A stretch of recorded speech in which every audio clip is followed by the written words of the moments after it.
ataupun media-media lain meskipun kecil-kecil, tapi kalau misalnya pergerakannya masif, continuity-nya ada gitu kan. Iya. Terus konsisten, terus menerus, insya Allah sih kayaknya bisa cukup menunjang ya untuk pergerakan musik di Bandung. Amin. Dan satu hal bahwa tahun berapa ya, gue pernah ngomong gitu ke orang-orang waktu itu lagi manggung di tengah-tengah anak-anak black metal yang sedikit agak kecil hati mereka dengan progres yang mereka capai karena lihat yang lain-lain kan kayaknya udah pada gimana.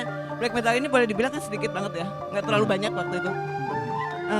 Gue cuman bilang sama mereka nggak usah khawatir karena pada saatnya nanti kayaknya musik lebih sifatnya kayak gini nih, intimate ya. Oke. Ya kan? Iya. Lu nggak usah nyari panggung fans yang terlalu gede gitu kan. Fans itu nggak usah gede-gede tapi loyal. Apapun produk yang lu keluarin, asal ada yang belinya, yang nanti yang lain-lainnya insya Allah ketularan. Ngikutin Biasanya lah ya yang lain-lain. gitu. Ya. Jadi buat anda-anda yang bandnya sekarang followersnya masih 500-an, nggak usah khawatir lah. Iya. 500 tapi daging hungkul mah kalem. Bener, loyalisnya 500 kan artinya Iya. gitu. cukup jang nyalek lah nya. Cukup suara ya. Nah kan caleg anu kan dijawab. Ada apa Jai dengan caleg gimana? Pedah we. Nu merek aing. Nggak ada yang ngasih bansos. Gak ada serangan pajar ge eueuh. Tapi Mbak Arin kalau bisa diceritain pada saat itu Saparua booming pada saat itu, inisiatornya kemudian mimitina lah gitu simpel nama. Itu Oke. teh kumaha hanya gitu tah. Sebetulnya jauh dari zaman Barin dulu, Saparua Iya. memang jadi satu-satunya tempat untuk ya itu kan sebenarnya tempat olahraga ya. Betul. Tapi karena kita nggak punya fasilitas untuk sentra kegiatan musik, Iya. zaman Barin masih SMA kayak gitu juga itu udah dipakai. Oh. Cuman musiknya masih musik-musik mainstream. Oke. Jadi kalau rock juga rock mainstream, nggak yang spesifik komunitas kayak gitu-gitu kan. Nah baru tahun 91-an kalau nggak salah 92 lah, 91 udah mulai tuh muncul yang namanya hula balok, gorong-gorong yang gitu-gitu. Oke. Iya. Dan harga sewanya Nah ini nih penting ini. Oh sewa berarti ya? sewa. Iya. Sewanya lumayan cukup murah banget pada saat itu ya. Oke. Saat itu pun sudah terhitung murah lah. 200.000 untuk pemakaian satu hari. Wow. Iya. 91 ya. Tahun segituan. Baru aja masukkan lagu ke JMR. Iya. Pada saat itu benar. 200.000. Tapi begitu pergerakan komunitas ini mulai masif, mulailah naik jadi 500, Oh. jadi 600. Peak levelnya Barin sampai tahun Bandung Berisik 3. Bandung Berisik 3 Oke. itu 2003. 2003 itu masih 2 juta rupiah. Oke. Makanya kan orang bikin acara kemana lagi kalau nggak di situ kan. Jadilah tersentralisasi di situ untuk setiap kegiatan yang terkait dengan komunitas. Oke. Dan akhirnya justru dominasinya justru dari komunitas ya. Iya. Musik-musik lain malah jarang banget ada di situ. Pun kalau ada biasanya ngambilnya malam minggu gitu kan. Tapi itu pun jarang sekali jadinya. Oke. Artinya ada 2 poin Mbak ya dalam sebuah movement ya yang dialami sama Mbak Arin pada saat zaman itu teh. Ada 2 yang artinya ada komunitasnya secara offline yang di Saparua. Yep. Ya. Dan juga medianya pada saat itu Medianya yang GMR ada. itu kan. Aha. Iya. Di JMR ini kita punya acara judulnya Demo Crazy. Nah itu teh kumaha Mbak Arin isinya. Jadi bedah demo ya sebetulnya. Orang ngirimin Oh. demonya, terus dikupas oleh penyiarnya, kualitas musiknya lah, terus segala macamnya lah ya. Kayak review lah kayak gitu. Iya. Nah ini satu kejadian bahwa salah satu band asal Bandung, kan waktu itu di JMR sendiri nggak semua penyiarnya suka dengan musik-musik yang dibawain sama teman-teman nih. Mereka di JMR ada yang doyannya cuman musik rock mainstream, ada yang memang benar-benar jiwanya cuma siaran, jadi lagunya ting didangu ting gitu kan. Oke. Ada juga mungkin yang datang memang karena jiwanya siaran, yang dicari mungkin asal gua ngetop lah gitu kan. Ya, Sebagai penyiar kan pada saat itu media yang ya bukan media ya, maksudnya yang bisa membuat popularitas naik mungkin jadi penyiar teh edan zaman hari mah. Banyak banget gitu kan. Iya. Nah, ada yang kayak gitu. Nah, karena tidak sama, semua penyiar itu tidak semuanya suka gitu dengan musik-musik seperti ini.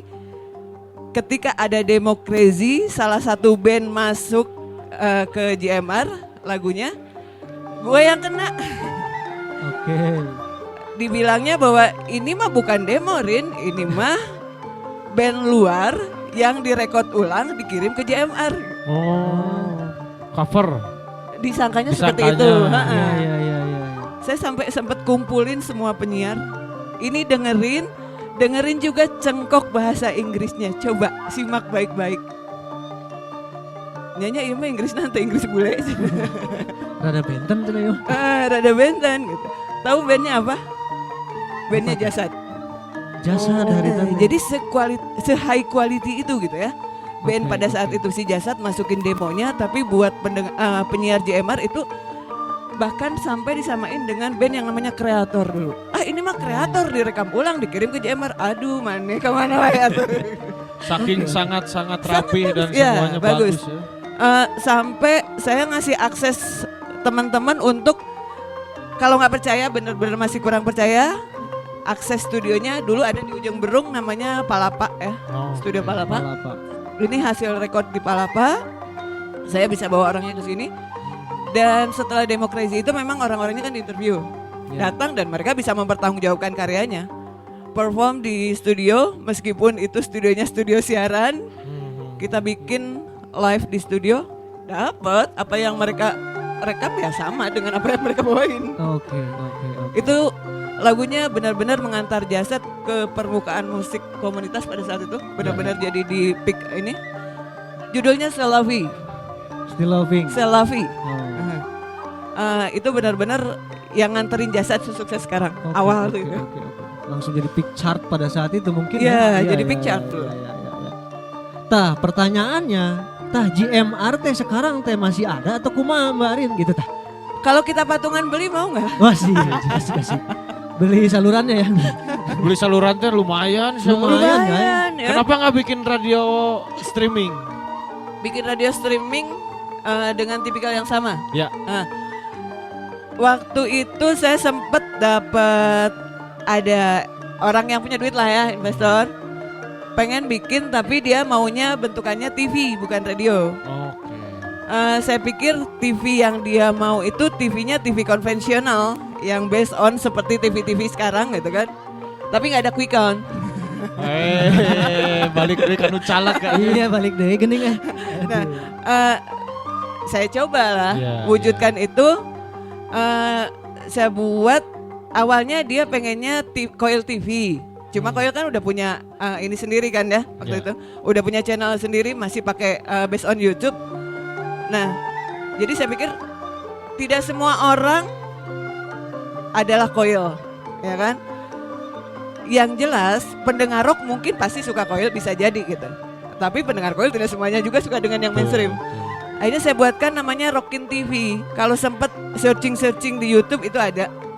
Cuma baik lagi ternyata ketika saya tanya sama si investor maunya kemana, maunya dia tetap based on YouTube. Gue udah ogah, gue juga bisa ngerjain sendiri yang kayak gitu mah gitu kan. Jadi ya sudah dikasih blueprintnya segala macam kayak gitu-gitu. Dijadiinnya cuma channel YouTube doang mah. Ngapain anak-anak juga bisa sendiri, itu satu. Terus kemudian kedua, untuk mewujudkannya karena bentukannya video. Zaman itu kan band tidak semuanya punya video ya. Betul. Source-nya yang susah. Jadi agak-agak sulit untuk bikin satu program.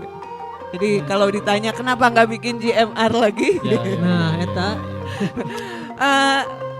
Yang terakhir alasannya adalah kami semua sudah sepuh ya. Saya serahkan kepada Anda semua untuk bikin ini kembali, mangga. Kalau misalnya butuh arahan atau mungkin butuh sharing pengalaman, hayu. Ya mungkin JMR sekarang bisa dilanjutkan oleh Gugun dan kawan-kawan ya. Kenapa tidak? Iya. Dengan ya? pergerakan kayaknya berat, tapi sosialis. kayak berat Hah? kayaknya, berat. Ya. Satu aja mungkin ya. Iya gimana? Bahwa dari pengalaman sepanjang perjalanan bahwa untuk sebuah media bisa cepat nyampe itu segmentasi yang penting ya. Iya. Segmennya mau kemana gitu. Ya, ya. Jadi kalau misalnya yang dibidiknya adalah anak muda yang mana? Oke, ya kan? oke. Anak muda yang suka musik rock, anak muda yang suka musik pop, atau anak muda yang mana gitu. Meskipun sekarang mah baur ya, Ya betul. tapi kalau dibikin spesifik, rasanya mungkin itu lebih bisa merangkul. Jangkauannya bisa lebih cepat juga ya. Iya. Ya. Jadi si apa namanya target audiensnya juga, kalau dia pengen dengar musik rock, ya udah nyarinya nggak kemana-mana. Betul. Pasti itu ya. Iya, Iya. iya, benar. Karena dulu pendengar JMR juga gitu. Dulu kan kalau nyari frekuensi radio, pasti nggak ngalamin lah ya. Frekuensi radio itu nggak di search kayak sekarang. Kalau sekarang kan search ya, pijit search, nyari sendiri kan gitu. Iya. Kalau dulu kan pakai gelombang gitu kan, yang di tuning tuh, di tuner lah ya. Iya, iya, di puir. Di tuning ada benang ininya, benang frekuensinya, terus ada angka-angka kayak gitu kan. Kalau dulu pendengar JMR itu cukup banyak yang melakukan ketika sudah menemukan frekuensi JMR, itu yang kabel itunya kiri kanannya dipotong. Jadi anggota keluarganya nggak bisa mindahin tuning itu. dari mulai Dipotong. ya, dari mulai dia bangun pagi sampai dia mau tidur lagi, ketika nyalain radio udah pasti tuningnya di JMR. Ah, iya, iya, iya. Nggak Biar kemana-mana. di save. Di save, save. pun ayeuna mah di Dengan save cara bener Di deh. save nata ditek-tek. Dah dulu mah teh aya Save, saverna. Save-nya manual Pak Gun. Iya. Benar, ditek-tek. Bahaya. Bahaya, bahaya. Ya itu menunjukkan bahwa ketika dia menemukan apa yang dia mau, apa yang dia suka, apa yang dia cari, dia nggak akan kemana-mana. Ya, Iya. ya, ya. Dan ya, kita ya. juga begitu kali ya. Betul, betul, betul, Mbak. Betul, Mbak. Jadi udah dikunci si gelombang JMR-nya Gelombangnya ya. harus dikunci. Tapi Babe apa? nu ngalamin kayak gitu mah Jay. Oh ya. Mungkin ya. Tapi Pak Gun, tadi saya juga dapat bisikan Yap, apa kayaknya cenah? kita bisa mulai masuk juga, kita memanggil salah satu narasumber kita Iya. lagi ya. Ini Boleh sudah ada banget. di depan. Iya, Boleh iya. banget. Karena Boleh ini manggil. Oh, boleh. Oh, ini sebagai MC senior. Iya Ya. dong. Karena saya kayak ya bodor ya dititahkan dia teh ku si Gugun.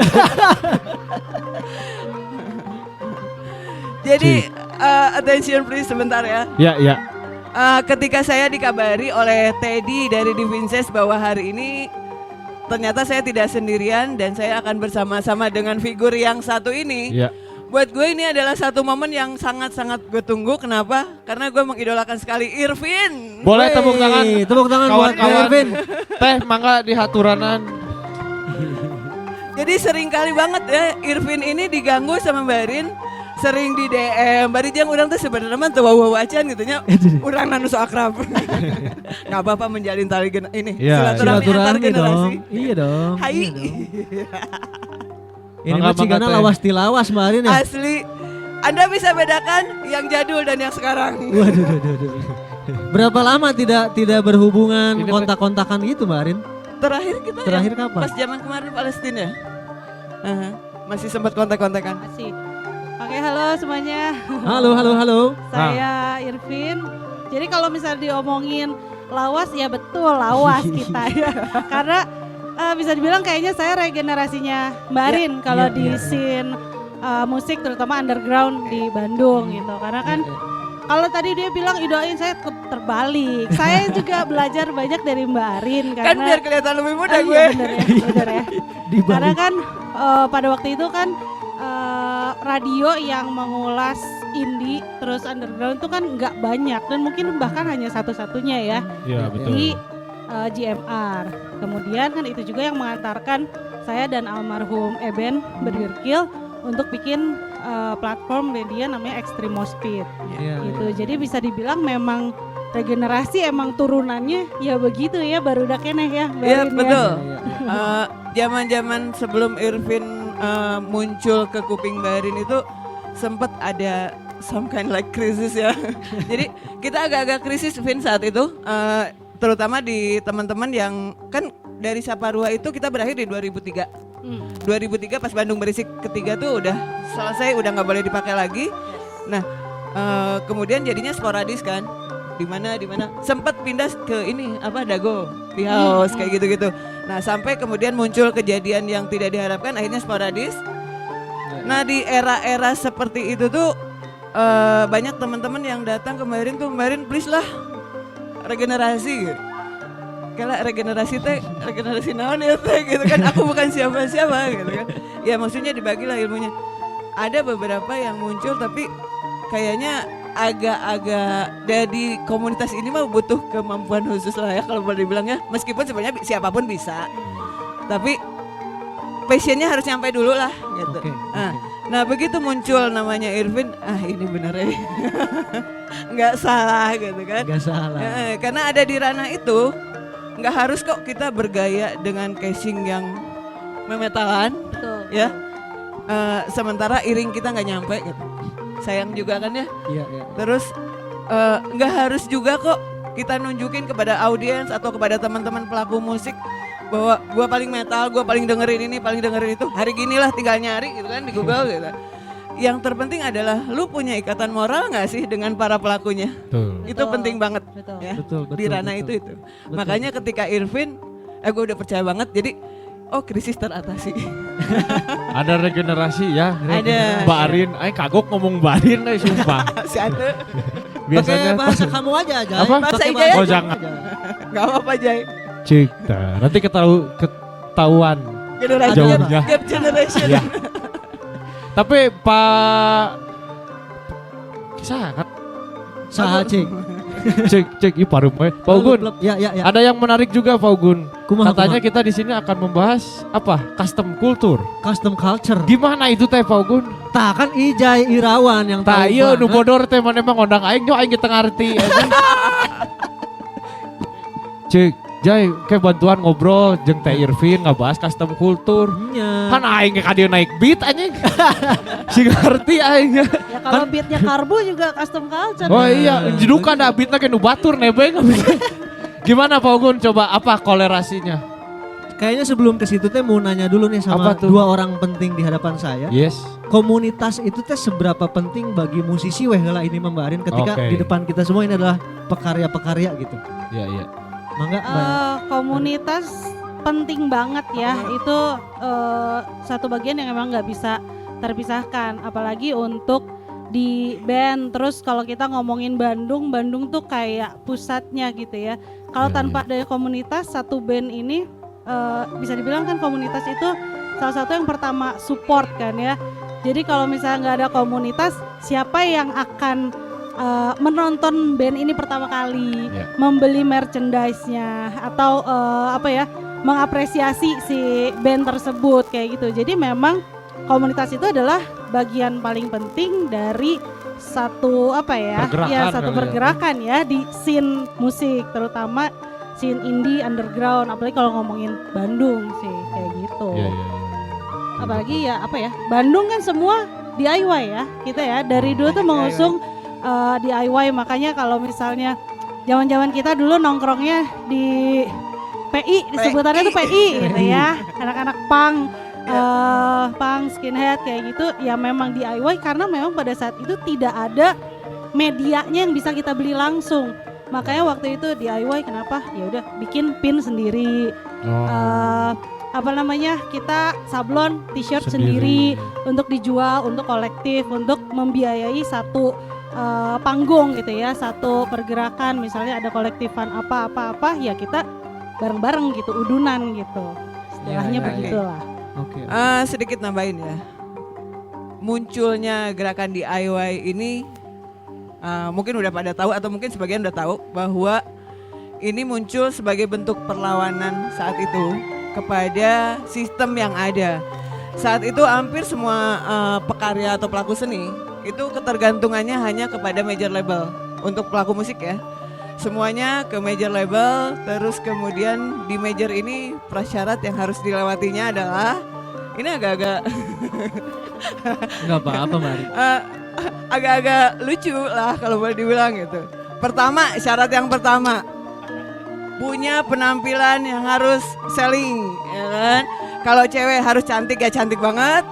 Kalau cowok nu goreng mah tong ngarep, ya kan? Nah, terus kemudian kedua, lagunya harus berbahasa Indonesia untuk label Indonesia pada saat itu. Jadi nggak bisa Ijai bikin lagu sok-sok Inggris-Inggrisan tuh wassalam aja gitu kan. Nah, ditambah lagi bahwa lagunya harus sesuai dengan selera pasar. Selera pasar Indonesia pada saat itu adalah lah lagu-lagu yang mellow, yang gitu-gitu lah. Sekencang-kencangnya juga nggak kencang-kencang amat gitu kayak gitu-gitu. Nah, sementara pergerakan komunitas ini sudah mulai berjalan sebetulnya. Dari era 90-an udah ada ya, 90-an awal itu. Nah, salah satu yang akhirnya mendobrak untuk melakukannya sendiri adalah Pasben bersama teman saya waktu itu, teman satu radio namanya Samuel Marudut, orang jenius yang sayang sekali ya umurnya pendek gitu kan. Nah, karena rejection dari major label seperti itu, akhirnya memutuskan untuk ya udah melakukannya sendiri. Bikinlah yang mini album For Through the Shape itu kan, dengan 4 lagu. Kalau tidak ada komunitas, terus siapa yang mau mengapresiasi? Sementara di ranah besar apresiator musik itu masih sangat termanjakan dengan karya-karya yang muncul dari major label, ya kan? Akhirnya ya inilah pentingnya komunitas adalah mensupport karya teman-teman semua. Oke. Nah. Tim Ya. ses, Pak Ugun. Tim ses.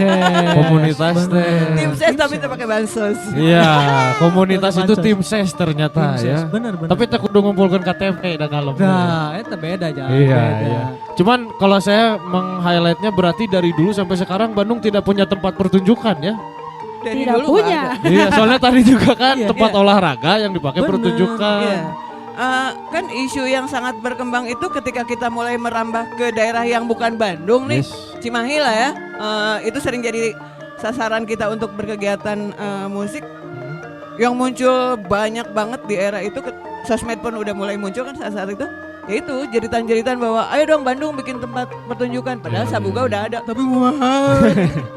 Benar, mahal benar. pisan. Tabuka mah tempat wisuda itu. Iya bener.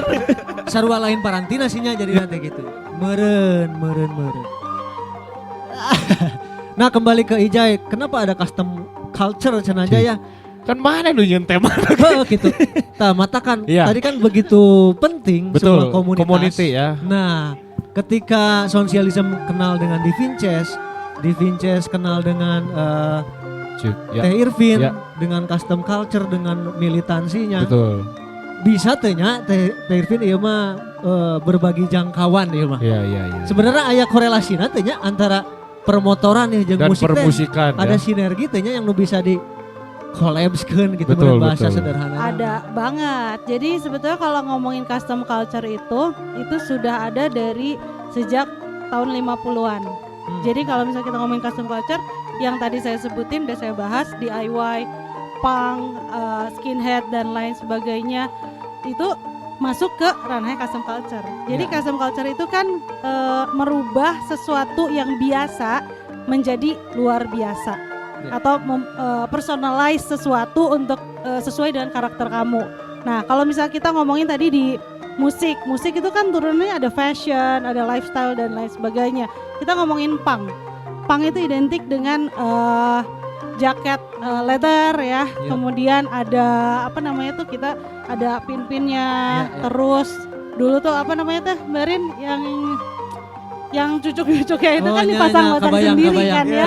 Kebayang. Ya, itu kan mempersonalize sesuatu keluaran dari pabrik, jaket kulit. Iya, benar. Kemudian biar sesuai sama karakter kamu tuh gimana sih?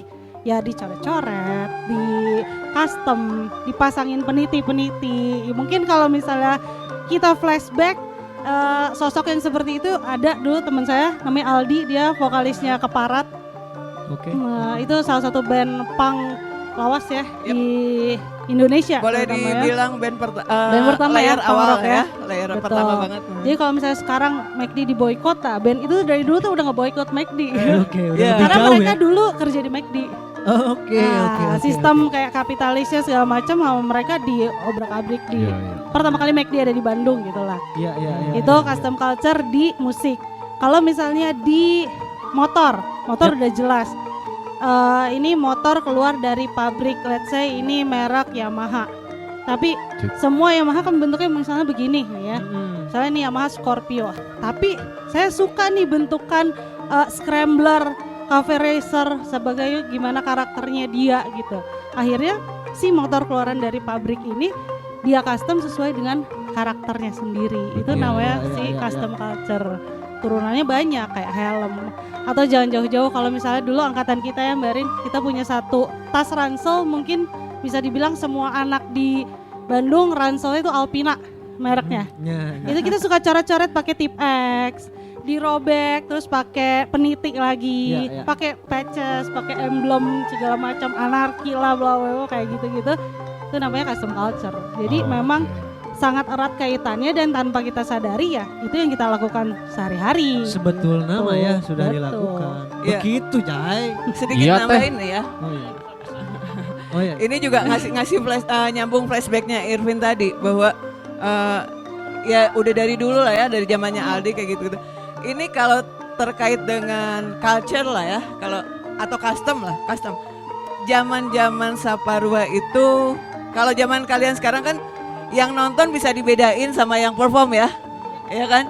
Yang perform memang benar-benar dia ginding katanya. Lah ya. Kalau dulu yang ginding itu bukan cuman yang main, Iya, yang nonton juga pun ya. ginding gitu kan. Kebayanglah mereka itu dengan genre musik yang mereka cintai masing-masing ya. Yang suka dengan punk datang dengan dandanan punk ya kan. Sebelum masuk ke Saparua mereka hairdo dulu di Taman Maluku gitu kan. Betul. Dengan lem-lem yang lem kayu kayak gitu kan. Wah, itu Taman Maluku itu jadi salon dulu mah. Nggak jajar dirinya kan. Nah, sementara kebayang nggak yang suka dengan black metal ya, di mana bibir juga pakai lip